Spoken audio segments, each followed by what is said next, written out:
Hi, this is another strategic thinking series. We've been talking a lot recently about VMOs, so vendor management offices, and core processes, and why it's a good idea to have a set of core processes, how to build processes, how to measure the maturity on them. But we've never done a piece actually on what is considered a core process or one of the core processes. And there's quite a few that we recommend to our customers and clients, so we're going to go through them one by one. And today we're going to be talking about one of the main ones, which is segmentation. Vendor Ops, powered by Brooklyn Solutions.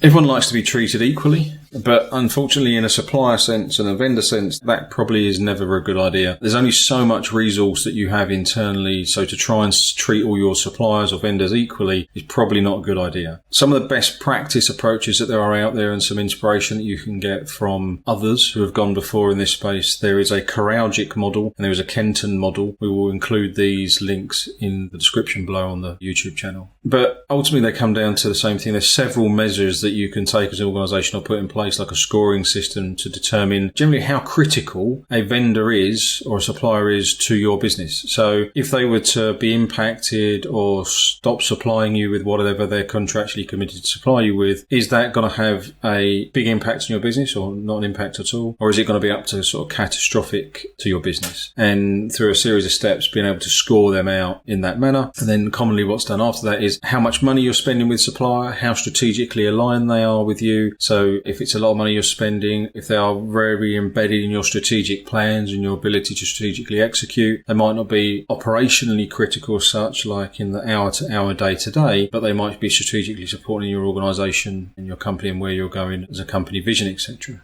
You might want to consider also things like complexity. So if it's a very low complexity, commoditized product that's very much off the shelf that a lot of suppliers do, they typically wouldn't score very high in that regard because that means you can switch from them very easily. It means what they do isn't considered to be complex versus if you was working with a supplier that you were spending a lot of money with, you take a lot of products with them, you take a lot of bespoke complex services from them, they're entrenched and embedded within your organization, they're part of your ability to service your customers.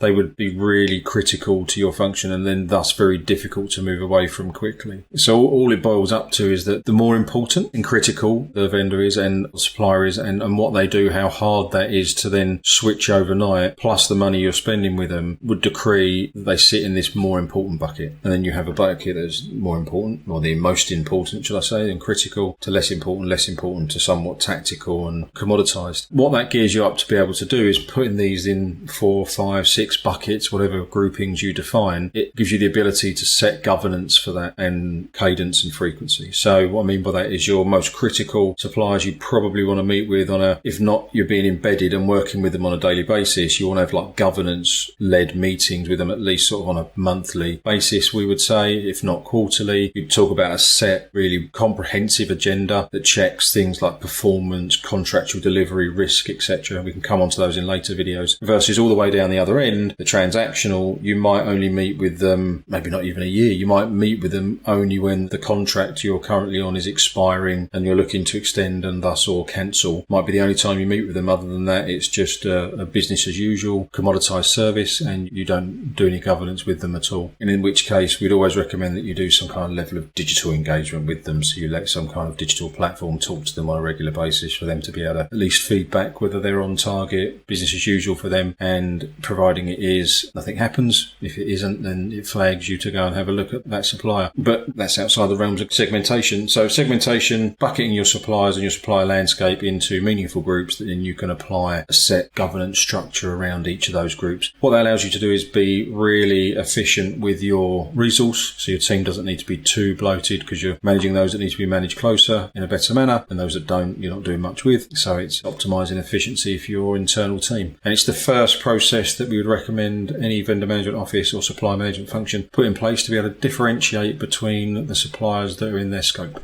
Hope that was useful. We're going to come on to some more. We've got 11 that we think are key to your function. Segmentation was the first one. Comments, feedback, all welcome. Thanks again. Vendor Ops, powered by Brooklyn Solutions. To keep up with the latest Vendor Ops news, subscribe here and follow us on LinkedIn, Facebook and Twitter. Links in the description below.